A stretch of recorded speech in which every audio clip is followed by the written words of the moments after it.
Olá, começa agora o JR Entrevista. Aqui com a gente o deputado federal Luiz Miranda, do Democratas do Distrito Federal. Depois da vitória de Arthur Lira para a presidência da Câmara sobre o candidato apoiado por Rodrigo Maia, Baleia Rossi, as forças começam a se reorganizar na Câmara dos Deputados. Muito obrigado pela presença do senhor aqui com a gente, deputado. Eu queria falar exatamente sobre essa reorganização. Como o senhor vê a nova mesa da Câmara dos Deputados? Olá a todos, é um prazer, Yuri, estar aqui com você, Renata, muito obrigado pelo convite. Essa é uma mesa atípica, né? Uma mesa, na verdade, que nunca ocorreu, com tantas mulheres presentes, com tantos governistas presentes nessa mesa, e nós tivemos até o prazer de eleger uma mulher negra do Republicanos, que é a Rosângela Gomes, que além de tudo é cristã. Então você tem já uma noção de como serão tratadas as pautas. Certamente será um ambiente muito mais favorável para que o governo federal possa emplacar os seus projetos, as suas reformas, e tanto que nós ainda não tínhamos recebido nos últimos 2 anos nenhuma agenda legislativa por parte do Palácio, e hoje recebemos uma agenda completíssima, incluindo no primeiro ponto a reforma tributária, e aí vem seguindo com vários assuntos importantíssimos. O item 3, por exemplo, é a privatização da Eletrobras. Então nós temos uma agenda bem rica de assuntos, e alguns polêmicos, outros nem tanto, mas seria quase impossível cumprir metade dessa agenda se ele não tivesse uma mesa diretora que ele pode contar aí com sua grande maioria aliados do governo, né? Deputado, eu depois quero saber todos os pontos aí dessa agenda. Podemos ver juntos. Isso, mas é uma agenda bem otimista. A gente teve uma vitória que foi uma vitória acachapante do Arthur Lira, 302 votos. Isso significa que a vida do presidente Jair Bolsonaro vai ficar mais fácil ou cada coisa no seu tempo? E primeiro ali foi a vitória do Lira, depois tem que começar outras negociações. Bom, essa resposta é até prazerosa de dar, porque eu consigo ser imparcial nela. Não significa que a vida do presidente vai se tornar melhor, até porque agora ele não tem mais a desculpa, né? Ninguém pode mais usar a desculpa de que o parlamento não está alinhado com a agenda do presidente da República. Então tem que dar certo. E para dar certo, vai ter que existir uma colaboração muito maior do que já existiu até agora na relação entre o Palácio e os parlamentares. Relação essa que foi muito bem construída nessa eleição do presidente Arthur, e basta manter. Os parlamentares foram recebidos pelo presidente, a agenda legislativa foi tratada com o Palácio, com o ministro Ramos, que teve uma atenção e um papel primordial nessa vitória, porque muitos não tinham uma boa relação com o governo, passaram a discutir, e a grande maioria dos deputados querem atenção. Eu escuto muito, toma lá da cá, essa conversa, é uma conversa totalmente fora de conjectura, não existe isso. Mas o que seria essa atenção? É a distribuição de emenda parlamentar? Mais do que isso. Essa atenção eu tenho uma escola para ser reformada no meu bairro e não tenho recurso para reformá-la. Procuro o governo, não tem dinheiro. Procuro ministérios que não tem verba. Eu preciso que vocês me deem uma força. E aí a famosa emenda se transforma de forma sorrateira em dinheiro. E não é dinheiro, é a forma de uma escola que a população está pedindo, é a forma de um hospital que a população está carente, precisando de um hospital. É asfaltamento de um local onde você tem poças de lama, com ratos, com sujeira, que se você passa um sistema de esgoto, um asfalto naquele local, você mata com toda a necessidade carente daquela população. Mas foi prometido isso, deputado? Não é prometido, o parlamentar foi atendido. Isso aqui é importante, porque muitas vezes o parlamentar compreende das dificuldades e as impossibilidades naquele momento. Por exemplo, ninguém recebeu emenda, não tem como receber. Nós não votamos a LDO, não tem orçamento. Então, olha que coisa interessante. Falou-se tanto num assunto que o governo não tem como entregar. Mas a atenção foi mais do que suficiente para conquistar os parlamentares, que é o que eu sempre defendi. O presidente Bolsonaro precisa dar atenção para os parlamentares e através dos seus representantes, seus ministros da Casa Civil, né, os seus representantes precisam escutar os parlamentares, montar uma agenda legislativa que atenda os anseios desses parlamentares para tê-los como aliados. Aliados em reformas como a reforma tributária, aliados para fazer o presidente da Câmara, aliados para fazer uma reforma administrativa, aliados para aprovar uma PEC emergencial. Eles só querem atenção, em sua grande maioria. É claro que cada um com o seu devido interesse. Quem está em Manaus queria respirador de atenção. O governo fez um movimento tão grande que o próprio governador admitiu que o seu governo federal estavam perdidos, que houve um erro lá na gestão em Manaus, e não um erro do governo federal. Então, esse tipo de atenção foi o que conquistou o Marcelo Ramos, que tem uma pauta muito mais de esquerda, centro-esquerda, né? E certamente não tem nada para falar hoje do Palácio, porque recebeu a atenção devida. Ligava para o ministro da Saúde, ele estava do meu lado, fazendo campanha junto comigo, rodando o Brasil. Ligava, o ministro atendia ele na hora. Ele ligava para cá, eu atendia ele na hora, quero um avião, preciso de um local em São Paulo para entregar respirador de doação e tudo. Ele foi um grande articulador como parlamentar. Trabalhou mais do que o governo talvez teria conseguido se fosse sozinho. Então, esse alinhamento entre parlamentares e o governo vai transformar um governo num governo muito mais forte. E certamente foi o que fez uma vitória tão expressiva de 302 votos a 145. Agora, o senhor é do partido do agora ex-presidente da Câmara dos Deputados, Rodrigo Maia, e que durante esse período, esses 2 anos de gestão Bolsonaro, não fez bem uma oposição ao governo. O que o governo mandou, principalmente de pautas econômicas, a casa acabou, né, dando o encaminhamento necessário. Algumas coisas simplesmente não vieram do Palácio do Planalto para serem discutidas na Câmara. O que muda agora na gestão Arthur Lira em relação a essa gestão que tivemos até o momento de Rodrigo Maia? Bom, eu penso assim, o Rodrigo Maia não sai tão pequeno quanto muitos falam. Acho que foi um erro. Rodrigo Maia deu não só para os parlamentares, mas para o Brasil muita autonomia. Você tem um orçamento impositivo, algo que não existia. Quer dizer, você tem a garantia de que os parlamentares do Estado, seja ele pequenininho ou grande, vão ter verbas para poder investir em escolas, hospitais, em reformas, em manutenção da sociedade. Isso aconteceu na gestão de Rodrigo Maia. Você teve a PEC da Previdência, que era algo que na legislatura passada tentaram e perderam. Bolsonaro já entrou na agenda dele querendo emplacar isso e com o apoio de Rodrigo Maia ele aprovou.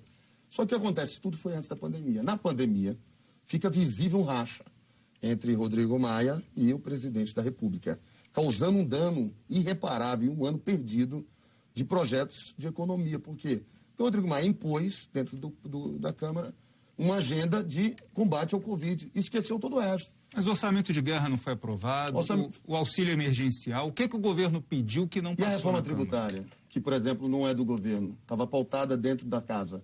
Onde é que foi parar o relatório? Que não tivéssemos ambiente para aprovar o relatório. Mas cadê o relatório? Deputado, então, existem pautas que nós mas não é uma questão de prioridade. O país estava passando por uma pandemia. O que o Maia fez foi priorizar o que, de fato, dava ali um norte para as pessoas que estavam desassistidas. Comissões não estavam funcionando. A comissão da reforma tributária, por exemplo, ela funcionou. Eu não estou dizendo que ele não priorizou em plenário o que deveria ser priorizado. Foi priorizado. Mas por que as comissões que estavam andando paralelamente não apresentaram relatórios para a gente poder continuar tocando a parte econômica? Porque você vai perceber o seguinte, a pandemia vai passar. E se nós não cuidarmos da parte econômica, o Brasil pode vir a ter problemas, como já estamos tendo, de inflação, uma falência generalizada do setor produtivo, que o dano vai ser, no final, muito maior do que só o dano da pandemia. Estou ignorando a pandemia? Zero. Votei em todas as pautas favoráveis para que pudéssemos ajudar a população nesse momento que nós estamos passando, pandêmico, terrível, com vidas perdidas. Acho até erros gravíssimos quando alguns subestimam o que está acontecendo. Nunca subestimei, mas é inadmissível você não ter uma comissão paralela. Até porque no plenário só podia entrar os líderes. Você teria ali, no mínimo, 490, 480 deputados à disposição para trabalhar em comissões econômicas. Agora, deputado, não seria uma vitória para o Rodrigo Maia, por exemplo, aprovar uma reforma tributária, uma administrativa que acabou ainda não chegando direito ainda, mas o Rodrigo Maia tinha todo o interesse do mundo em aprovar, sair com uma reforma da Previdência, ainda sair com uma reforma tributária no currículo. O que era passado para a gente é que o tempo todo era que o governo não queria aprovar, por exemplo, uma reforma tributária, porque quando você aprova uma reforma tributária vai ter gente que não vai gostar. E aí isso podia influenciar na votação da Câmara. Bom, eu discordar de você, eu tenho aqui a pauta do presidente da República. Item número 1, PEC 45, que é do aliado do Rodrigo Maia, para ver que o governo não tem nenhum tipo de ambiente hostil contra quem quer que seja. Ele coloca assim, PEC 45, reforma tributária. Item número 1. Arthur Lira, por favor, esse é meu item número 1. Discordo, é incrível, né? Completamente diferente da narrativa. E você nunca escutou isso do governo, você escutava isso de dentro da casa, dizendo que o presidente... Mas isso não poderia atrapalhar as negociações para a presidência? Porque depois que o Lira é eleito, Aí, Renato, posso falar a verdade? A gente finge que o mundo não está acontecendo o que está acontecendo, mas a verdade é que estão brigando por 2022. Querem derrubar o Bolsonaro, querem que ele não seja reeleito e travar a pauta econômica é o que vai fazer isso acontecer. Já discordei do presidente, inclusive aqui nesse programa, de vários posicionamentos dele. Eu tenho personalidade suficiente para discordar e concordar. Mas se você travar a pauta econômica para que em 2022 o presidente chegue enfraquecido e perca as eleições com argumentos que ele não cuidou da economia, ou que ele não é um bom presidente, que tomou decisões erradas, isso é o que estava acontecendo. A verdade é, não iria, se Rodrigo Maia tivesse feito o candidato dele de novo, o Brasil iria mais uma vez passar por mais 2 anos com pauta econômica travada, porque quer derrubar um presidente, não cuide da economia ou da energia do país. Com todos os países, o que aconteceu no Amapá, teve problema energético, o candidato do Alcolumbre, com todas as emendas, com todo o poder dele, perdeu, que era o irmão dele, perdeu por questões energéticas. Energia e economia derrubaram todos os governadores e todos os presidentes em todas as histórias de todos os países do mundo. Então, qualquer estudioso com um pouquinho de discernimento sabe que se travar a economia do país, 2022 o Bolsonaro estaria perdido. Então, nesse momento, pensando no país, eu não comemoro em nome do Bolsonaro. Eu comemoro em nome da nação a troca pelo nome de Arthur Lira. É o eu sendo eliminado e o nós, parlamentares, nós, população, nós, palácio, ministérios, agora vamos ter a chance de mostrar e cumprir as promessas de campanha de todos nós. Eu mesmo prometi que eu ia fazer a reforma tributária. Eu nunca iria poder cumprir essa promessa da forma que a casa vinha sendo tratada, se preparando para 2022. E para 2022 dar certo, tem que minar a economia, porque minar a economia eu mino o Bolsonaro. Essa é a verdade. A reforma tributária está na lista das prioridades do presidente Jair Bolsonaro, está na lista, é a número 1. Agora, ela no ano passado foi entregue de forma fatiada, sem muito entusiasmo pela própria equipe econômica do governo em meio à pandemia. Então, uma prioridade do governo para 2021. Não foi prioridade para 2020. Agora, em 2021, o que pode mudar nessa caminhada, na tramitação da reforma tributária dentro da Câmara, para que, de fato, aconteça alguma coisa? E o que deve mudar? O que deve vir dessa reforma tributária? Já sabemos que não é imposto mais baixo, mas é o que, então? Então, na verdade, a proposta fala que não vai ter imposto mais baixo, mas vai depender do relator. E se ele encontra saídas técnicas, né, não adianta vir com especulação, porque para você desonerar qualquer que seja o setor, você tem que apontar onde você vai onerar. Nós não temos ambiente para ter redução da carga tributária. A carga tributária ela tem que se manter, mas nós podemos redistribuir essa carga. Eu posso diminuir da cesta básica, eu posso diminuir do supermercado, eu posso diminuir do setor que mais vai precisar agora, que é o setor de alimentos, e redistribuir isso para outras áreas. Eu fiz, em uma das comissões, eu participo, tanto da comissão da Câmara como da comissão mista, né, da Câmara e do Senado, a comissão especial. Em uma dessas comissões, que foi a comissão mista, o presidente da FEBRABAN, que compõe todos os bancos, me respondeu de algo que eu achei que ele jamais concordaria, que é o caso de voltarmos a ter um imposto sobre lucros e dividendos. E a minha proposta é, eu acho que para evitar especulação, eu só acho, com estudos que eu fiz no Banco Central, no Ministério da Economia, entre parlamentares, entre Sindifisco, Fenafisco, todos os órgãos, Anfip, que compõem a parte tributária desse país, todo mundo concorda que você quer evitar especuladores que não geram um único emprego e só ficam ganhando dinheiro especulando no mercado, você precisa ter lucros e dividendos como os Estados Unidos possuem, como a Europa possui.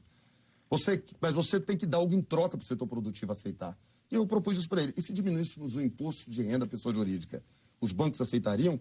Ele deu um pulo, está gravado, está no meu Instagram, quem quiser ver lá, Luiz Miranda USA, ainda mantém o mesmo Instagram, vai ter lá a entrevista do presidente do FEBRABAN dizendo, eu topo agora.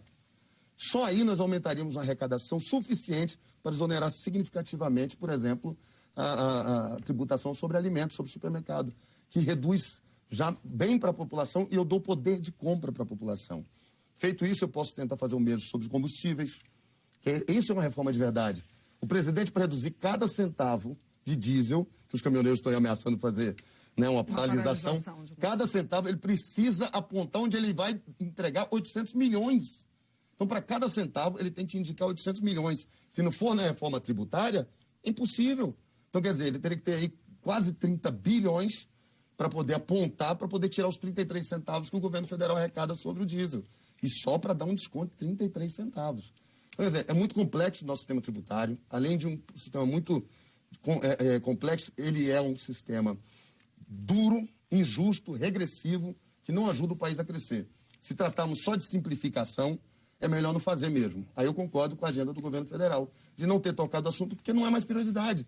Prioridade só de simplificar não resolve o problema da nação. O problema hoje, principalmente pós-pandemia, vai ser recuperar a economia. Recuperar a economia é dar poder de compra, população consome, consumindo mais eu preciso contratar mais empregados. Se eu preciso contratar mais empregados, eu tenho mais imposto de renda sendo arrecadado e mais pessoas consumindo. Eu crio um ciclo virtuoso.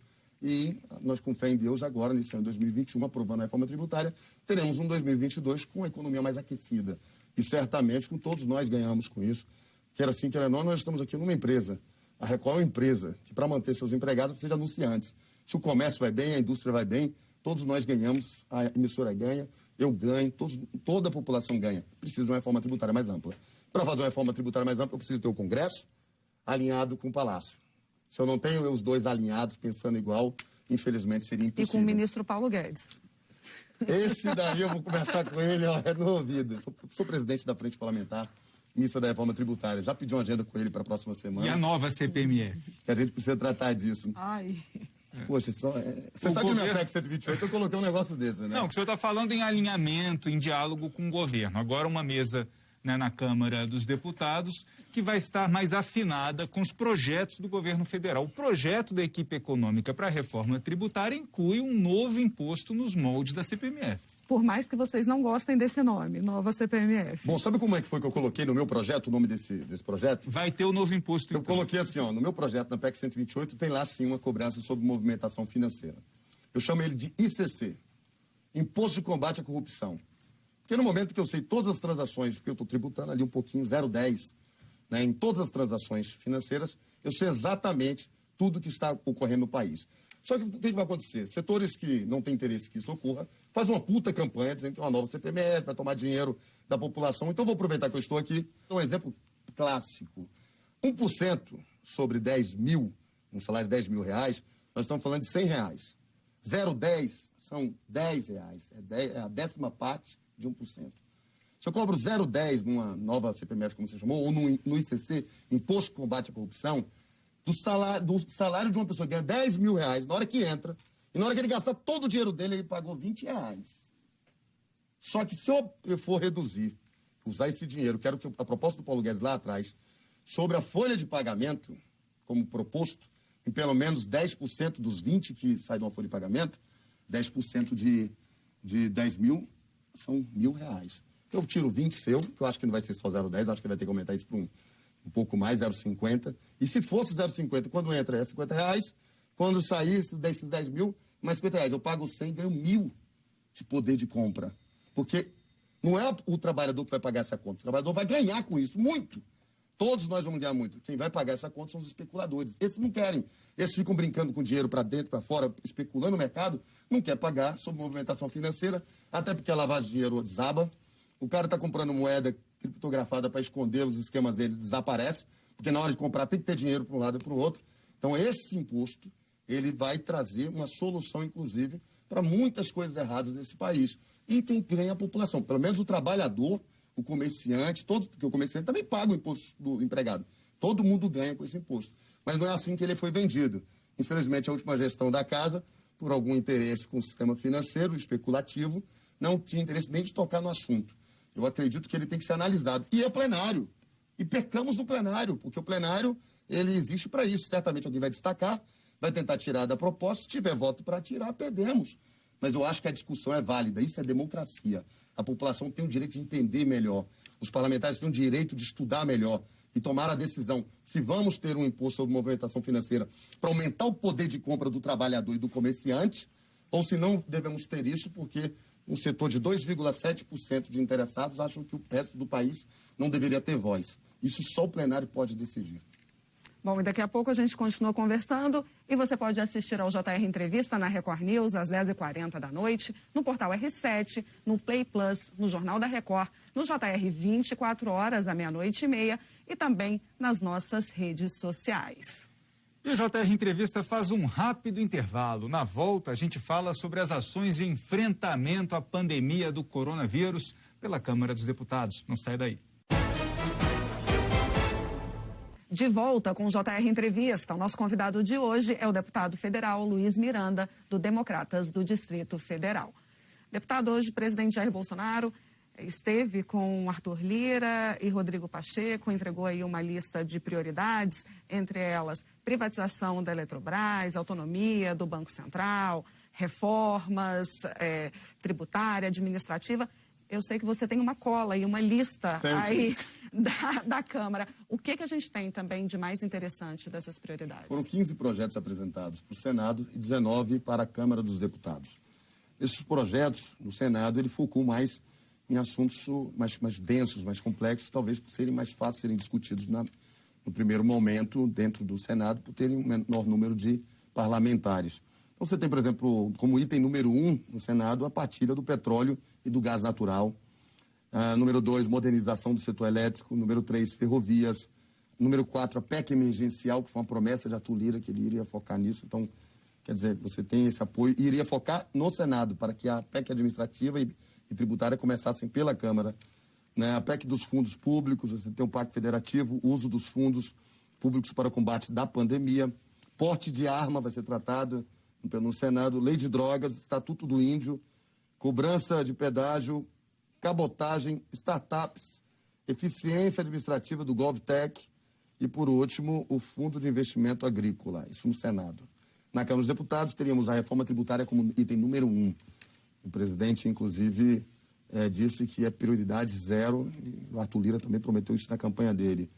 Aí você tem as debêntures, privatização da Eletrobras, marco legal do mercado de câmbio, mineração em terras indígenas, registro, posse e porte de armas de fogo, normas aplicáveis a militares em GLO, aumento de pena em caso de abuso de menores, documento único do transporte, o homeschool, reforma administrativa, licenciamento ambiental, concessões florestais, regularização fundiária, teto remuneratório, superendividamento, autonomia do Banco Central, lei do gás e depósitos voluntários. Agora, essas são as pautas que, segundo o Palácio, se forem priorizadas, atendem os anseios do governo. Agora, sabe o que eu senti falta? Aí, auxílio emergencial, não vai ter? Não, o auxílio emergencial só vai ser tratado depois da PEC emergencial e da instalação da CMO e, por consequência, da LDO. O governo teme entrar nesse assunto, eu conversei muito com o presidente sobre isso. Falou, Luiz, você acha que eu não quero? Eu quero, eu preciso, é necessário, porque senão até a economia vai dar uma travada, porque tem muitas pessoas desempregadas. Escutei isso, do presidente, só que, poxa, não tem orçamento. Eu não sei o que eu posso, o que eu deixo de poder fazer. Pois é, a prioridade zero não devia ser a aprovação do orçamento que tinha que ter sido feita no ano passado? Exatamente. Aí respondo também mais uma pergunta dela. Por que o Rodrigo Maia não instalou a CMO junto com a Alcolumbre? Por que não foi feito isso? O que aconteceu? Tivemos Nós parlamentares não sabemos. Sabemos, claro que sabemos. Pelo poder, mais uma vez, e quem seria o presidente? Uma briga, uma disputa para ver quem comandaria a comissão mista de orçamento. Não se chegou a um acordo e pronto. Não foi acabou, votado. e nós ficamos na mão. E exatamente por isso o governo não tem... Vamos lá, não sou governista tão extremista ao ponto de ser injusto com a população, com narrativas exageradas e muito menos de ser injusto com o parlamento. Eu sou base, acredito que sendo base consigo ajudar o país, porque você consegue ter diálogo com o Palácio. E observando como base, o governo queria ter a LDO agora, pronta já, desse ano, o orçamento desse ano. Ele não tem. Qualquer decisão hoje do presidente nesse sentido, ele está cometendo crime de responsabilidade que pode agravar muita situação contra ele. Quer dizer, os mesmos que gritam de um lado que querem auxílio emergencial, sabem que ele não pode fazer agora. Então, precisamos urgentemente instalar a CMO, que foi promessa também de campanha de Rodrigo Pacheco, juntamente com Arthur Lira, de que, instaladas as casas, mesas definidas, a primeira pauta é CMO e você partir para aprovar o orçamento, né, a LDO, para que nós possamos ter condição de tomar essa decisão. E certamente eu acredito que esse assunto ele não vai ser furtado não só do parlamento, mas também por parte do Palácio, porque é necessário. É necessário. Mas falar agora é mentir, enganar a população. É você pregar para fora, porque você não tem instrumentos legais para poder postergar o auxílio emergencial. Mas isso no teto, sem estourar o teto de gastos. Exatamente. Por isso precisamos aprovar. E certamente o relator da LDO vai ter aí a sensibilidade de entender que nós vamos precisar criar uma solução para isso, sim. Agora, como se dará essa solução? Mais uma vez, a democracia vai falar mais alto. O parlamento vai tomar essa decisão em conjunto. Os membros da comissão mista do orçamento, juntamente com o plenário, tomarão essa decisão para dar condição do presidente ao fazer. O presidente não faz só na canetada. Isso é até uma maldade, né? A gente fica sempre jogando tudo para o peito do presidente, achando que ele pode fazer o que ele quer. Ele não faz o que ele quer. Ele faz o que, alinhado com o parlamento, talvez por isso o desespero de aprovar um nome que não seja contra ele. Eu até brinquei, poxa, mas dizem que o Baleia seria mais governista do que o Arthur Lira. Eu falei assim, rapaz, na dúvida, aposta num cara que não é governista, mas pelo menos não é oposição. O que o presidente precisa hoje é que não tenha oposição para poder aprovar, por exemplo, o orçamento para dar um auxílio emergencial, se for o caso. Então essa foi a visão que conquistou aí 302 votos. E na declaração conjunta dos presidentes do Senado e da Câmara, tem também uma preocupação, né, com as medidas de combate à pandemia de coronavírus.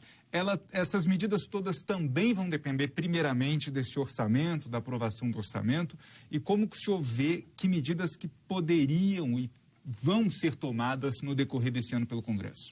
Bom, uma das medidas importantes que pouco é falado é que o presidente, no ano passado, assinou um cheque, através de um MP, de 20 bilhões à disposição para a compra de vacinas. Então, por exemplo, dinheiro não tem as vacinas disponíveis. Agora a Anvisa acaba de anunciar de que a terceira fase não será mais necessária para a aprovação de uma vacina. E provavelmente o parlamento terá que fazer urgentemente uma ação para mudar a lei que aprovamos de quais vacinas podem vir para o Brasil, para dar espaço para entrar, por exemplo, o Sputnik, que diz que tem disponível alguns milhões de unidades para mandar para o Brasil e tem uma eficácia de, segundo informações que eu recebi, sem precisão, obviamente, precisamos verificar, mas de 91%. Então, quer dizer, você não pode abrir mão dessa possibilidade. Feito isso, nós passamos a ter uma condição de falarmos não mais em fecha tudo, usem máscara e tudo, e sim em vacinar a população de fato e verdade, porque somente assim nós vamos poder voltar a ter uma vida normal e ainda assim gradativa. Como você não tem 100% da população vacinada, vamos ter que manter o uso de máscaras, o distanciamento e todo o procedimento para agradar, inclusive, aqueles que pregam que isso é o único caminho. Isso não é o único caminho. O único caminho é vacinar a população. Então, quer dizer, uma ação que já está feita, não vai ser feita. O que o parlamento tem que fazer é dar condição, porque foi votado no parlamento, tem uma lei que foi votada, que fecha uma quantidade muito limitada de vacinas, que a gente precisa expandir isso, para que outras marcas, outros fabricantes tenham condição de vender para o Brasil. E alinhado com o que foi feito agora pela Anvisa, foi muito bom eliminar a terceira fase, porque nós sabemos que não vamos encontrar uma vacina perfeita, mas nós precisamos vacinar a população. Agora, deputado, em um minutinho para a gente ir para o próximo intervalo, como é que o senhor viu a condução aí do governo federal em relação à campanha de vacinação contra a Covid? Eu acho que pecaram no início com narrativas, né? Porque o processo estava rodando. Se você fala só como é que o processo estava rodando dentro do Ministério, porque o Pazuello tem uma relação, o ministro tem uma relação muito boa comigo, a gente conversa constantemente, estava rodando normalmente o processo. Mas algumas narrativas, infelizmente, algumas declarações criam um ambiente que parece que existe um certo desinteresse pela vacinação. Só que dentro do governo é consenso que a vacinação ela é prioritária, porque só vai conseguir destravar a economia, que é a bandeira do presidente, se vacinarmos a população. Então você tem aí uma narrativa e tem uma realidade. A realidade, no papel, é de que todos os procedimentos estão sendo tomados para vacinar 100% da população. E o presidente Jair Bolsonaro já foi convencido de abandonar a narrativa? Rapaz, eu venho escutando ele está preocupado com a validade da vacina. A duração da vacina são de só 6 meses. Se for verdade, nós temos um problema terrível. Precisamos encontrar uma vacina que realmente resolva o problema. Senão, eu tomo uma vacina hoje, daqui 6 meses vou pegar de novo o coronavírus. Corro o risco de pegar até de morrer, porque você não sabe qual vai ser a variante, né, que é o que vem acontecendo em Manaus. Isso é um caso seríssimo, não é só vacinar. Qual é a durabilidade dessa vacina? O presidente tem informações precisas, e eu também já verifiquei, que dura 6 meses. Quer dizer, o anticorpo fica no seu corpo por 6 meses. Então ele não está tão errado quando ele fala assim, gente, a gente está caminhando por um caminho que a gente não tem solução. Todo mundo quer que eu faça uma mágica, mas o mundo inteiro está no mesmo barco, está perdido. Então talvez falta aí a forma de falar. Ele fala de uma forma que, infelizmente, as pessoas não compreendem exatamente o que ele quer dizer. Não está dizendo que não tem que vacinar, mas que ainda assim precisamos correr atrás de uma solução, de uma vacina nossa, de algo que a gente consiga aqui dentro de casa resolver o problema, porque o mundo ainda não resolveu o problema. Quero continuar nessa pauta, mas o JR Entrevista faz uma pausa agora no próximo bloco. Também os bastidores da divisão dentro do DEM, depois da eleição para a presidência da Câmara. A gente volta já. O JR Entrevista está de volta. E aqui com a gente o deputado federal Luiz Miranda, do Democratas do Distrito Federal. Deputado, o senhor foi o primeiro parlamentar do Democratas a romper com Rodrigo Maia, que gostaria de ver todo o partido em apoio à chapa de Baleia Rossi. E depois nós tivemos uma divisão muito grande mesmo do DEM, que saiu oficialmente desse bloco de apoio à candidatura de Baleia Rossi. O que o senhor viu primeiro que os outros lá atrás, que tinha essa possibilidade de abrir mesmo essa divisão tão grande dentro do partido? Primeiro, eu posso até dizer que eu fui o primeiro dissidente do parlamento todo, porque os partidos ainda estavam se formando quando eu tomei a decisão. Foi antes da virada do ano. Primeiro, pela falta de diálogo. Ninguém é dono do meu mandato. Ninguém pode tomar a decisão de em quem eu vou votar de cabresto. Ninguém manda em mim dessa forma. Eu acho que tem que sentar no mínimo, olhar meus olhos, tem que tentar me conquistar, dar um beijinho, entregar uma florzinha, pagar um jantar. Tem que ter carinho. Você não chega e fala assim, você vai votar em fulano. Eu não sou cabresto de ninguém, não tenho telhado de vidro, não vou aceitar ninguém me tratar assim como fomos tratados. Foi muito errada essa atitude. Segundo, a composição do bloco e a agenda do bloco. A composição do bloco foi feita inicialmente com o PT. O partido que prometeu extirpar da terra o Democratas e seus parlamentares.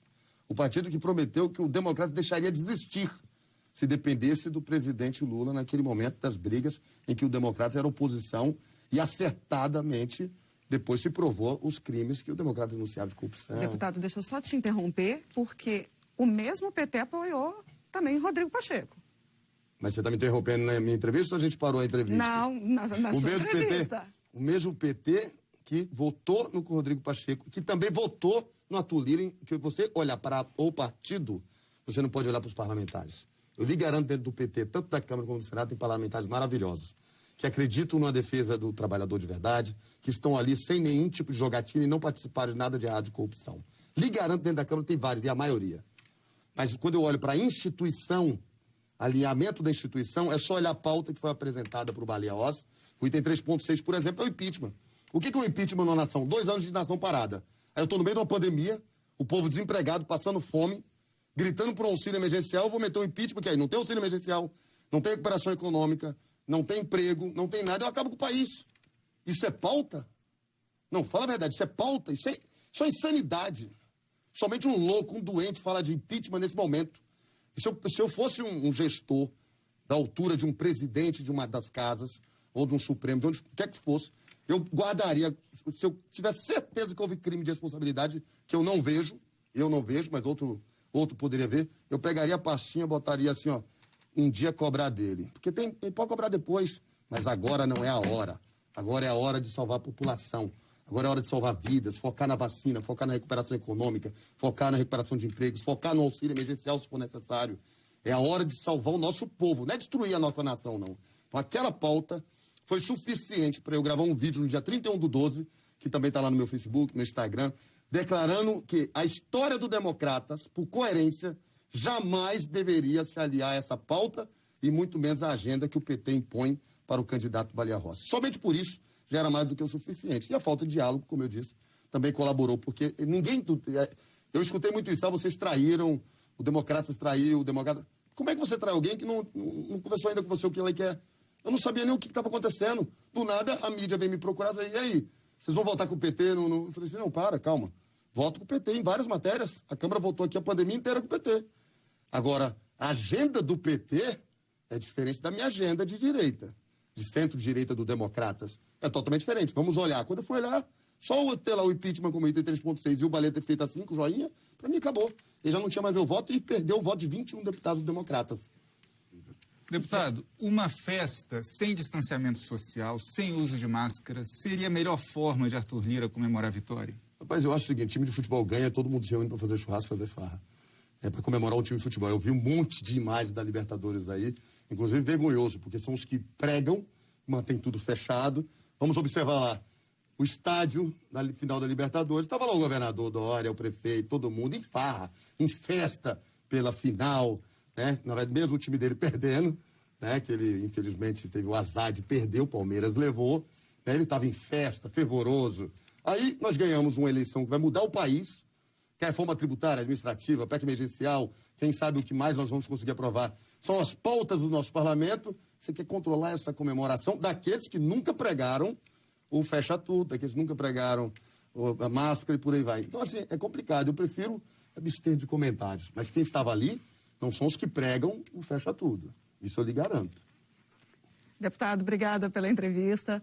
E o JR Entrevista fica por aqui. Lembrando que você pode assistir ao programa na Record News às 10h40 da noite, no portal R7, no Play Plus, no Jornal da Record, no JR 24 horas, à 00h30 e também nas nossas redes sociais. Obrigado uma vez mais pela participação do senhor aqui com a gente, deputado.